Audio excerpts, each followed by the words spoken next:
Hey there everybody, it's Rick Utzer here with AirgunWeb, your home for old school airgun reviews and where we tell you the facts, not fluff.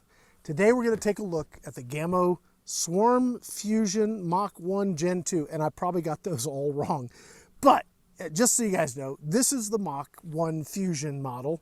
It has open sights, it has a stock that actually allows you to use the open sights, so I'm like, that's really cool. It has the 10-shot swarm system, the second generation, and every upgraded feature that Gamo has to offer airgunners is in this gun. It's got their best IGT gas ram, it has a recoil reducing rail, has the quietest barrel setup they have to offer, it has a shrouded barrel plus the moderator, and it has a great trigger too. So the trigger breaks at right around 1 pound 4 ounces, 1 pound 2 ounces, depending on, you know, how you use the meter. But it's just over a pound, which is excellent. As far as the dB noise, this is one of the quietest air guns, as far as break barrel air guns that I've shot. It's under 90 dB at 88 and some change. And that is very, very good. Now, the way I test for my dB numbers is I set up a few feet from the gun, point the mic to the gun, and we get what we get. And this is doing under 90. That's very, very quiet. If you're just a few feet away, you wouldn't even know you're shooting an air gun. It is deceptively quiet. It's wonderful.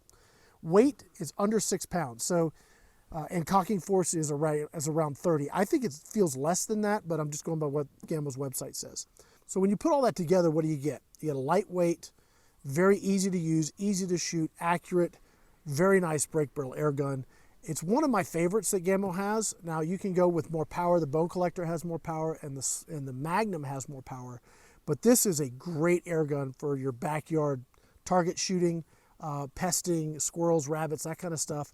Out to probably 30 or 40 yards would not be a problem. At the Squirrel Master Classic, this was the gun that all the 4.8 shooters were using. And let me tell you, they absolutely had no problem taking out a ton of squirrels. So I know that this is a shooting son of a gun. They can get the job done. So very, very nice air gun with all that under the hood. So let's go ahead and do some numbers. I've got my crony set up, and we're going to actually shoot accuracy while I do this. But let me talk to you a little bit about the magazine before we get started. The way this works is it's got a 10-shot magazine, and this one's loaded up. So we're going to just, actually it's got a round in the chamber, so we'll clear that here in a second. If I want to add another pellet here, I just move this over and drop it in. Now, the one thing you need to be mindful of, there's an O-ring here. You need to make sure that the pellet, or that O-ring grabs the skirt of the pellet, because that holds it in place and stops it from flopping around. Now I know our gun is loaded, so let me just go ahead and clear it. Okay, and we'll go ahead and load our magazine, and I'll show you how this system works. Now the original Swarm, the magazine sat in like this, which was a higher mechanism, and it took away the ability to use open sights. They brought the open sights back because they were able to lay the magazine flat, and as we cock the gun, it's rotated, and then there's a pellet pusher that seats the pellet. It's really, really cool. So you do that. As you can see here, it's going to rotate back up like that and lay flat again. Now we have a pellet loaded. Let's go ahead and see what we're doing for power, or for, well, for velocity. I'm shooting the red fires, which for me, these have always been awesome. They're 15.4 grain. And again, this isn't the powerhouse of Gamo's arsenal. This is the everyday backyard shooter, but it's got all the cool features you'd want to make that really fun and accurate. Okay, here we go. I'm just going to aim dead center. Oh, the other thing I will just mention quickly. When you're shooting a break barrel, hold is critical. You don't want to grip it real hard. You want to make sure that you're using the same position and tension on your grip every single time, or you'll see your shots wander.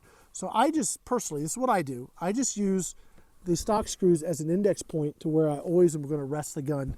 I rest it on my hand. I never rest it flat on a bag. These are just some things I've learned over the many, many years I've been doing this to get the best accuracy. So let's go ahead and take some shots here.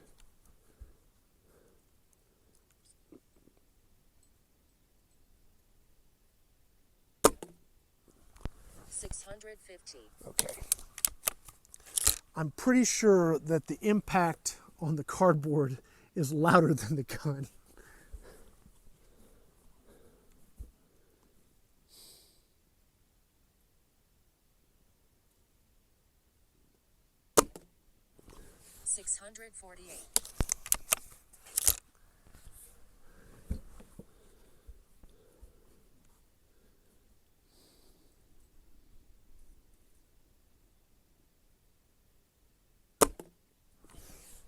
646. Okay, energy-wise, we're at 14 foot-pounds, which is about what I'd expect with this. Now, before we do any more, real quick, I am at 4,600 feet. So if you're thinking, that's not a lot of power, we should get more. Well, if you're at sea level, you would. People tell me, it's funny, I get comments on YouTube with this. I say we have thinner air here. It causes the brake barrels to shoot at a lower power output. They're like, but the winds or the air's thinner and the pellets have less resistance. Well, if you were shooting a firearm, there'd be some validity there. But your charge in a brake barrel is right here. This compression cylinder is what's making the power. So when I cock this gun, a piston pulls back and this fills with air. This air is thinner than it would be at sea level. Therefore, when I release the piston and it pushes forward, there's literally less volume for it to create the power that you would normally have. So at higher elevations, brake barrels are going to generate lower power. So, I mean, we're at 650-ish right now, and if we were sea level, we may be over 700. Just so you guys know, it's a big difference when you're almost a mile high or 4,600 feet. So it makes a difference. So when you're watching these numbers, and I'm talking about foot-pounds, on any brake barrel video, remember that I'm at this higher elevation. It's going to be less than it would be if you're at sea level.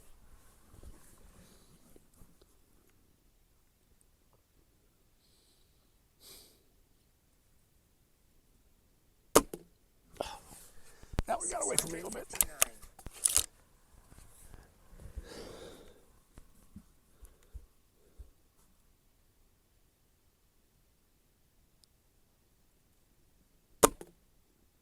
654.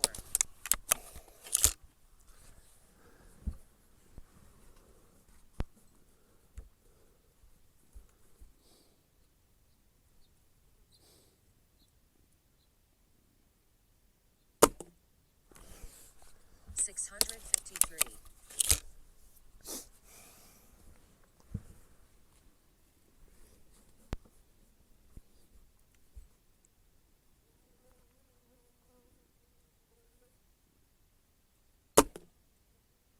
643.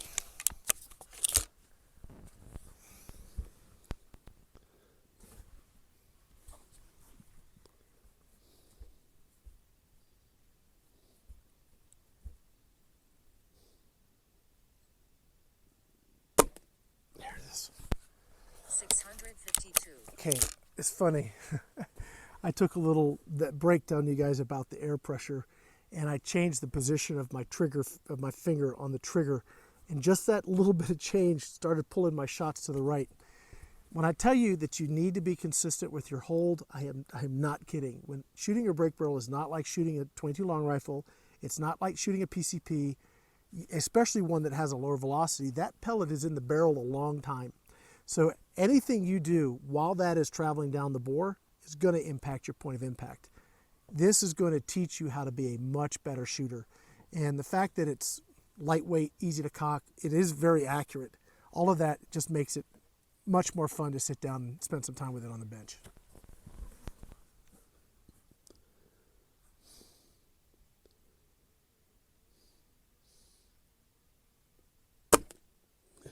$660. All right. That's starting to go up there a little bit. We're almost to 15 foot-pounds.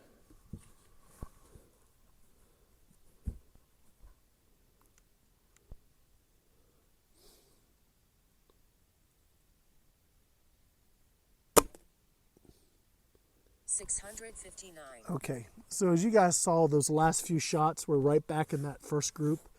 I'm going to shoot one more group because I've got a mag all loaded up, and gosh, that's the fun part about the Swarm, is that when I want to shoot more, now I can shoot more. That's awesome. So I'm going to go ahead and shoot another group, but that's impressive. If I can keep my hold consistent through this, it'd be nice to see a full group like that. Let's see if I can do my job. We do have some wind coming up. I don't really think that's giving us a fit here because we're really close, but it is moving very slowly. So right now, just if we look at the numbers, let me just say this. Extreme spread of 17, standard deviation of 5.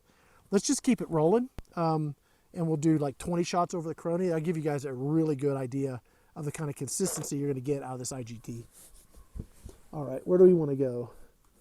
I'm going to go the bottom bowl. Okay. All right, no pressure, right?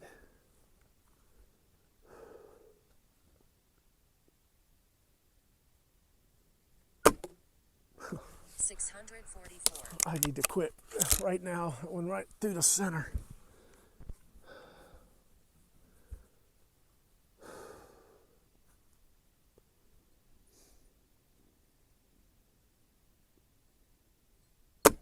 Oh. 635. I had a little too much trigger in the trigger finger, or too much finger in the trigger. Back it out a little bit.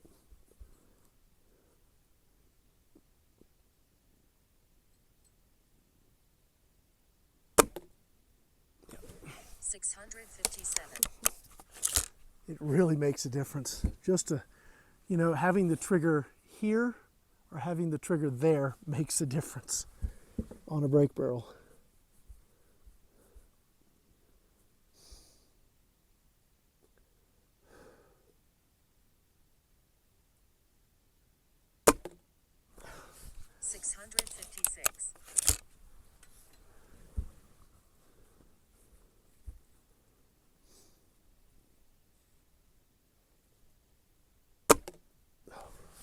$663.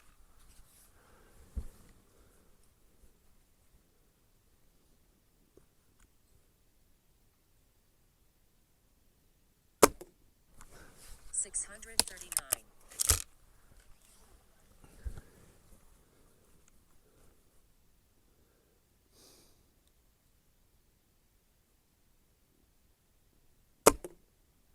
$657.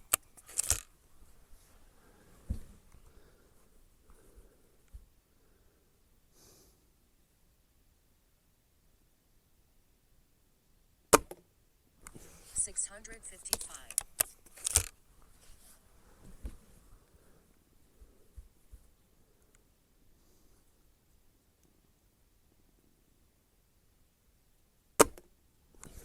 $661.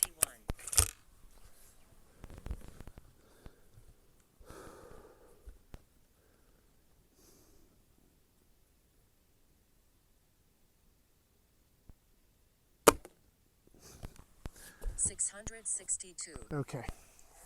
I had one get away from me. One went a little bit left, but the rest of them, I'm pretty sure I could cover that. Certainly cover it with a nickel, maybe able to cover that with a dime.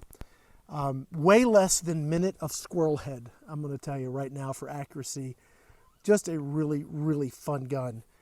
Backyard friendly, super accurate, good power output for small game. And I mean, have I said how quiet it is? It's super, super quiet. So guys, I want to say thank you to Gamo USA for sponsoring AirgunWeb, these videos. If you want to know more about this gun, everything you need to know will be down in the video description. All the links and everything you need will be right there. All right, guys, that's going to wrap it up. I hope you guys have enjoyed this video. I love this air gun. As you guys can see, it's a shooter. And we've only been shooting the red fires today. Are there other pellets that may work? Well, we should find that out. So let's do that over on Gateway to Airguns. We'll do a grip video of this gun, and I'll test a bunch of different pellets to see what we get. And we get what we get. I'll just show you guys the results right along with me, so you guys can see the whole learning process. I like doing that. It's a lot of fun. All right, guys, so let's wrap it up. Big thank you out again to Gamo USA. My name is Rick Utzer here with AirgunWeb, your home for old school airgun reviews and where we tell you the facts, not fluff. Thanks for watching.